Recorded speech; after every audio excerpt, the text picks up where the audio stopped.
Hey everyone, take a look. This is a curved tower. But everyone knows the Leaning Tower of Pisa is supposed to lean in a straight line. So why does it curve like a banana like this? You might not actually know why it curves like a banana like this. A tower that's nearly 200 feet tall, weighing more than 32 million pounds, built on soft ground, and every year it leans a little bit more. But even now, it still hasn't fallen.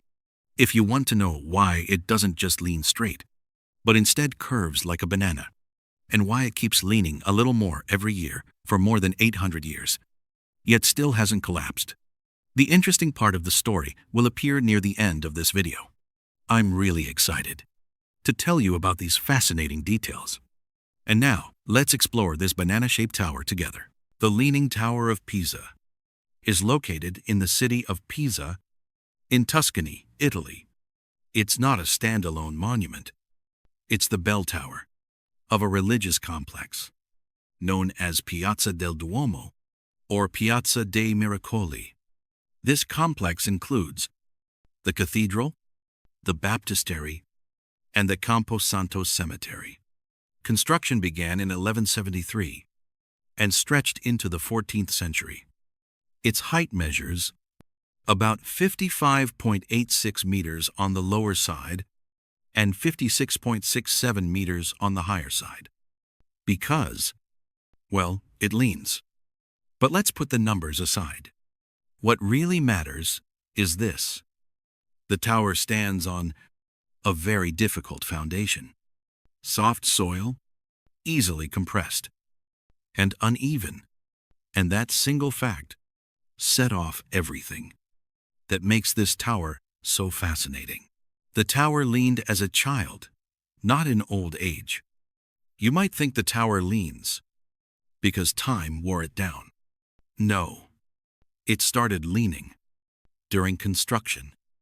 The reason sounds almost ridiculous. Not bad craftsmanship, just soil that couldn't properly support a massive stone structure. And here's the painful part. Once the tower started leaning, you couldn't just pick it up and move it somewhere else. This was the Middle Ages. Cranes weren't exactly state-of-the-art. From that moment on, the Leaning Tower of Pisa entered survival mode. Living with the lean. The real problem was under the tower. If you really want to understand Pisa, imagine this.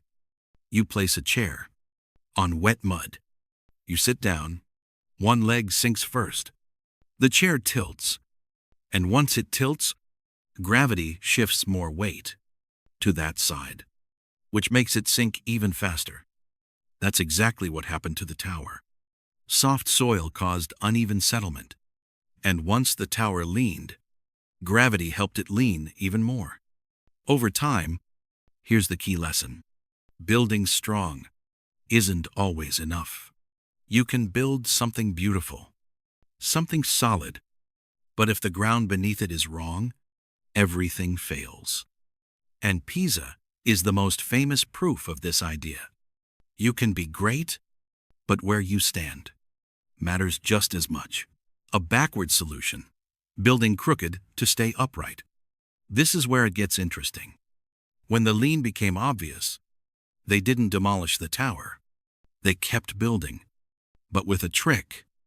The upper floors were constructed slightly offset to visually counterbalance the lean. In simple terms, if the bottom leaned one way, the top leaned back a little, the other way. Not to make it straight, just to keep it from falling. The result is something strange. The tower doesn't lean in one clean, straight line. It's more like a body that's been adjusted again and again over time. Small changes, different directions, different generations. And that's the beauty of it. The Leaning Tower of Pisa isn't just architecture. It's a physical record of engineering decisions made across centuries. Why they removed soil instead of holding the tower up. By the 20th century, the lean had become dangerous. In 1990, the tower was closed for stabilization work. Now here's a question. If something is leaning, what's the instinctive solution? Pull it back upright. But in this case, that would have been extremely risky. A heavy tower, weak soil, pulling too hard could have caused a collapse. So engineers chose a solution that sounds like a child's sandbox game.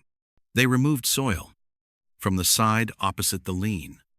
If the tower leaned right, soil was carefully extracted from the left. That side sank slightly, and the entire tower rotated back toward a safer position. It sounds gentle, but this was high-risk engineering. Remove too much, and everything fails. In the end, it worked. The lean was reduced to a stable level, and the tower reopened. In 2001, keeping the lean was part of the engineering goal. Here's the most important part. The goal was never to fix the tower.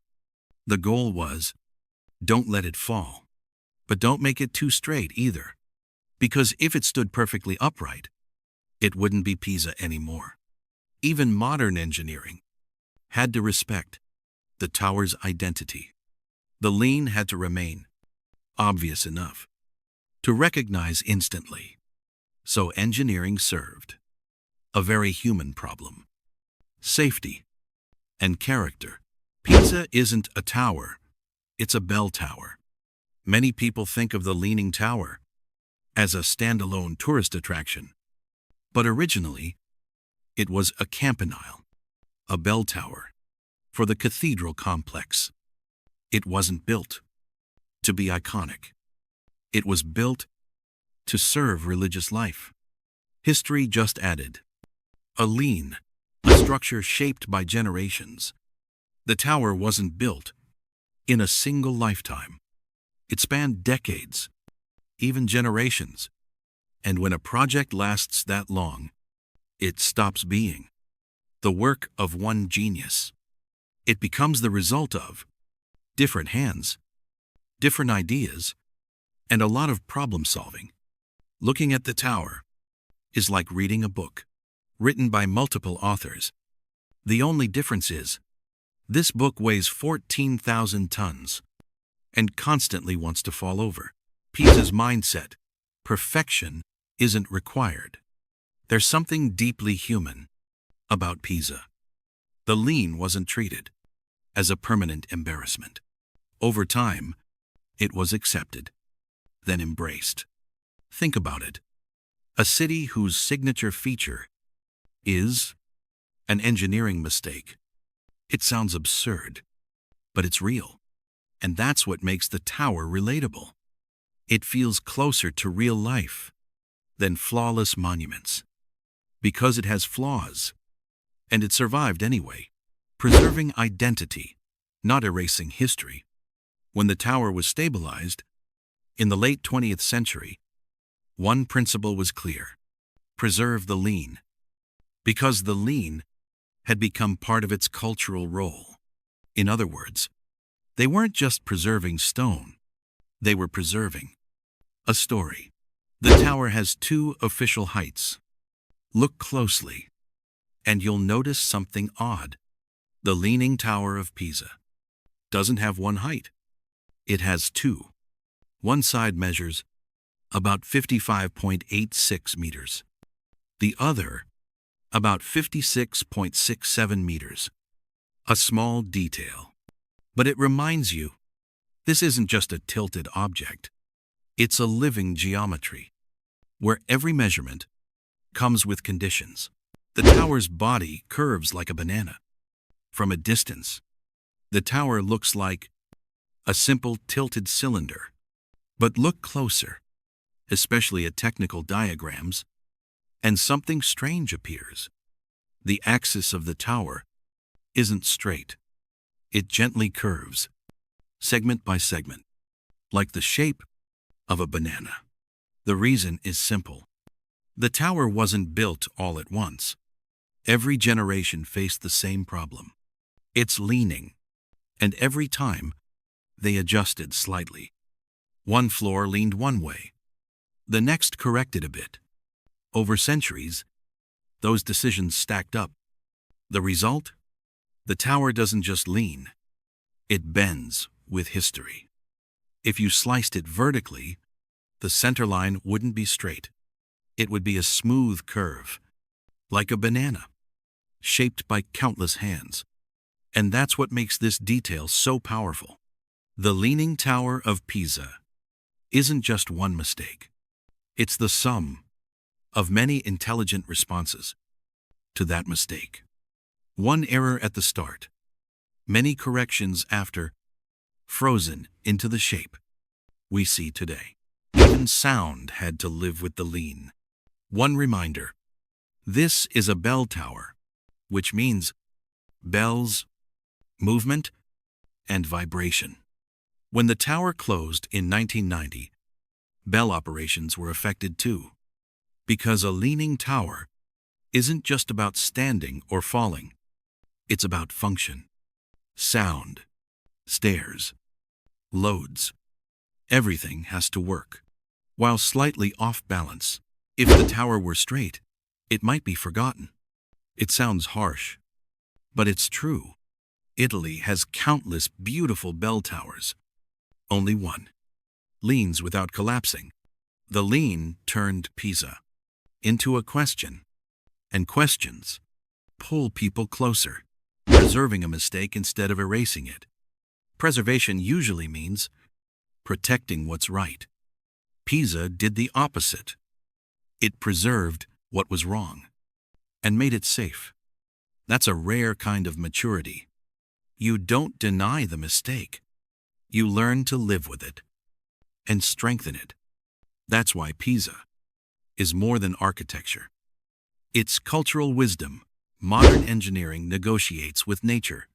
The under-excavation solution feels like a negotiation, not forcing the tower upright, just nudging it and stopping at the right moment. Like telling gravity, you win, just not completely. That mindset defines modern engineering. Respect the ground. Respect existing conditions. Adjust gently until the system stabilizes. I love Pisa because it feels human. In the end, the Leaning Tower of Pisa resonates because it doesn't show perfection. It shows survival. You look at it and you see something that leans, fails, struggles from the beginning, and still becomes legendary. The Leaning Tower of Pisa offers a quiet reminder: not everything that's crooked is a failure. Sometimes, what makes something unforgettable isn't perfection. It's how we handle what went wrong. So next time you see a photo of Pisa, don't just think, a tower people pose with. Remember this: there was a moment when people saw it leaning at the third floor, and instead of giving up, they chose something deeply human.